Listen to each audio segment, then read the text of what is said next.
Let's jump straight in. Number 10. Budgeting apps. You're handing over a monthly fee to an app whose entire purpose is to tell you to stop spending money. Think about that for a second. The tool designed to eliminate unnecessary expenses is itself an unnecessary expense. Apps like YNAB run about $100 a year, which sounds reasonable until you realize a proper budgeting app would circle that charge in red and ask what you were thinking. Google Sheets has budgeting templates already waiting for you. Open it, plug in your numbers, watch it do the math. No subscription, no irony, no recurring charge for the privilege of tracking your recurring charges. If you prefer something that feels like actual software, there's Nucash. It's free, it's been around since the 90s, and it shows. But it gets the job done. And then there's the most slept-on financial tool in existence, your own bank.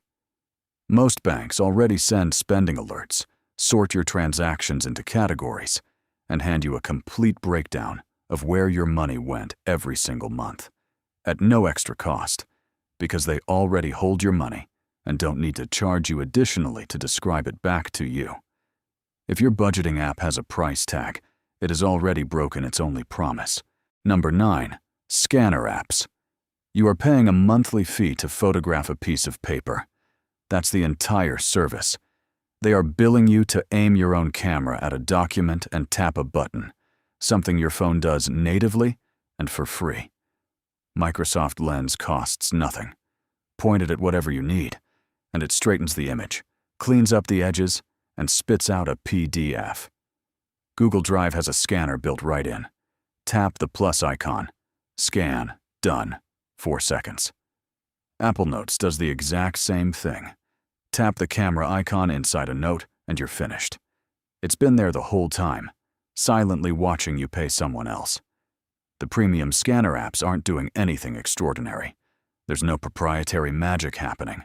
Your camera, which you already paid for, is doing all the actual work. The app is just charging you to press a slightly different button on a slightly different screen. Cancel it. Download Microsoft Lens. Scan your documents. Put the money back in your pocket. Number 8. YouTube Premium. $14 a month. $168 a year. Also, a company stops forcing its own advertisements into your face. You are paying YouTube to undo something YouTube is doing to you. That's the deal. It's a bit like paying your upstairs neighbor to stop dropping things on the floor at midnight. The noise is his doing. The bill is somehow yours. Instead, install a browser extension called uBlock Origin. It's free. It takes under a minute, and it eliminates every ad on YouTube without exception. Pre-rolls, mid-rolls, those 6-second clips you can't skip. All of them gone. There's also a free extension called Sponsor Block. It goes further than removing YouTube's ads. It removes the ads creators read out loud inside their own videos. You know exactly which ones.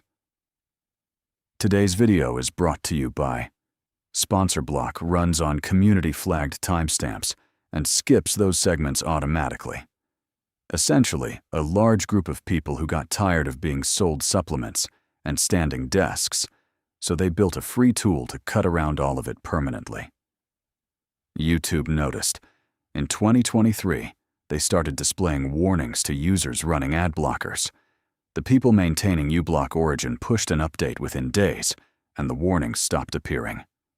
A company worth $1 trillion versus a free browser extension maintained by volunteers. The extension is still winning. Number 7. Meditation apps. Some of these charge $70 a year to walk you through breathing exercises. Breathing. Something you've been doing continuously since the moment you were born, free of charge, without any coaching whatsoever. Headspace and Calm are the biggest players. Gorgeous interfaces, gentle voices, and a monthly invoice that will quietly undermine the calm they're supposedly selling you. An app called Medito exists as a direct counter to all of that. It's completely free. No trial window that expires and converts. No locked content behind a paywall. No upsell screen. Just free. Permanently. UCLA also offers a free mindfulness app called UCLA Mindful, built by researchers at an actual university who have spent careers studying how this works, not a startup that hired someone with a soothing accent and slapped a wellness logo on it. Then there's Insight Timer, which has over 100,000 guided meditations available at no cost. 100,000. Headspace offers a few hundred. You are literally paying more money for fewer choices.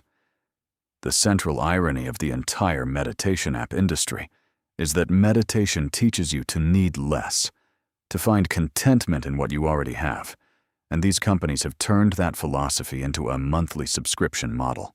Number 6. Streaming services. That library card sitting in your wallet, the one you got years ago and then essentially forgot existed, has been quietly holding value you've never collected. Most public libraries give you free access to 2 streaming platforms, Hoopla and Canopy. No credit card required. No introductory period that quietly converts into a charge. No email with the subject line, "We're making some changes to our pricing." Just free, tied to the card you already have. Hoopla carries movies, television series, audiobooks, comics, and music. Canopy leans toward film, specifically the kind of critically acclaimed films that win major awards and then vanish from every platform you actually subscribe to. That documentary everyone was discussing, the one you kept meaning to find and never did. There's a reasonable chance it's sitting on Canopy right now. The average American is paying for 3 streaming services simultaneously. That's roughly $50 a month, $600 a year, mostly to scroll through content and land on something they've already seen.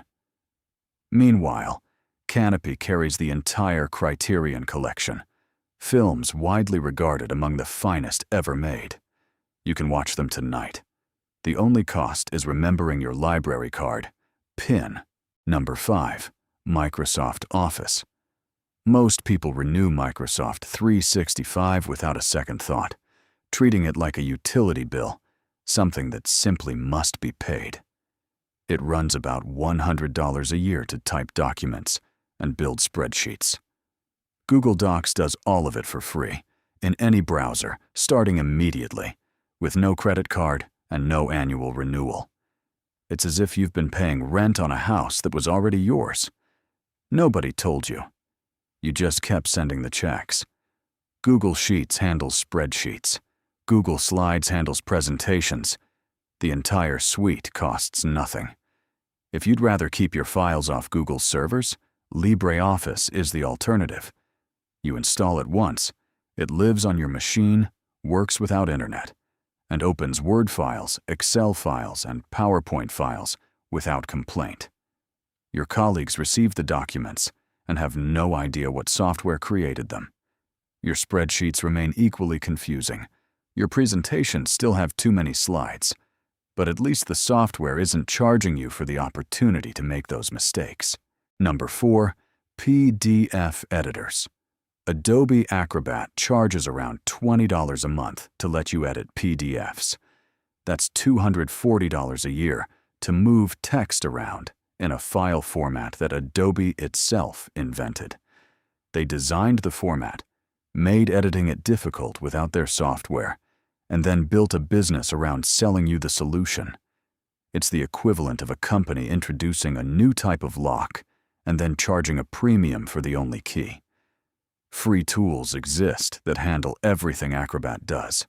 Small PDF lets you edit, merge, split, and convert PDFs in a browser with no download and no credit card. I Love PDF does the same. Both are free. Both work immediately. Adobe's pricing only survives because most people have never gone looking for anything else. That's not a product advantage. That's a marketing advantage applied to an uninformed customer base. Number 3. Password managers. You're paying a subscription to remember your passwords for you. Think of it as hiring someone to memorize your PIN and then paying them again every month to continue not forgetting it. 1Password runs $36 a year. LastPass has also charged people for the privilege, right up until it became famous for a different reason. Bitwarden does the identical job for free. Not a free trial. Not free with limitations. Free, fully featured, forever. Security professionals tend to prefer Bitwarden over the paid competitors for a specific reason. It's open source. Its entire code base is publicly readable. Anyone can inspect it for vulnerabilities at any time.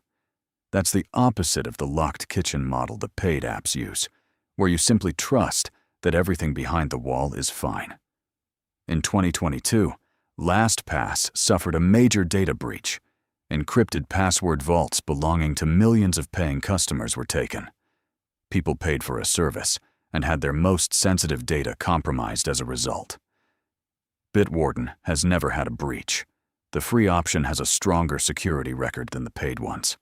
What the expensive apps are actually charging you for is better branding and a more polished interface, not better protection. Number 2, audiobooks. Audible charges $15 a month for a single audiobook credit. One book. $180 a year to have someone read to you, one title at a time, at a cost that would have seemed excessive even in an era before the internet existed. There's an app called Libby. It's free. Connect it to your library card, and you unlock access to thousands of audiobooks.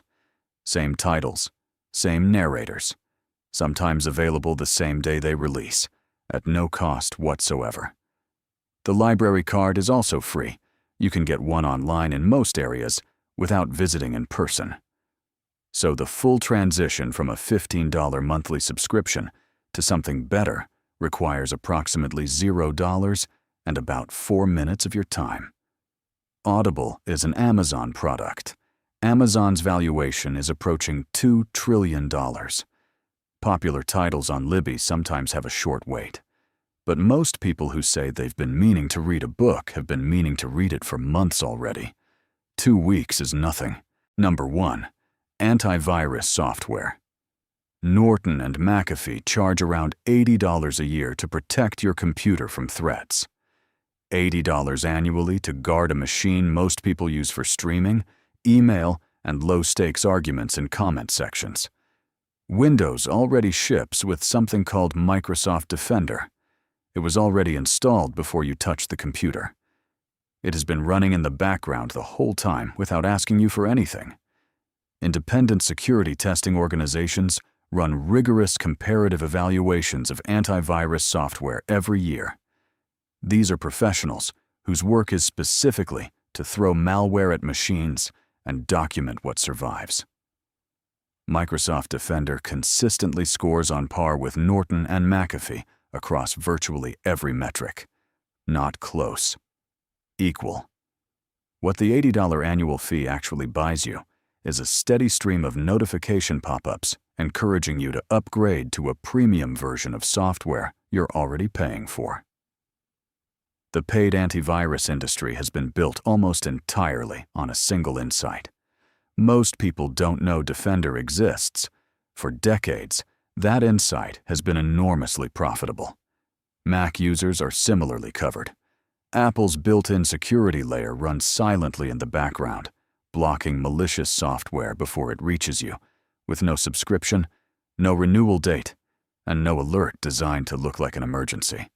The only thing paid antivirus software consistently protects is its own revenue stream. That's it for today. More videos like this one coming. Subscribe if you want to catch them.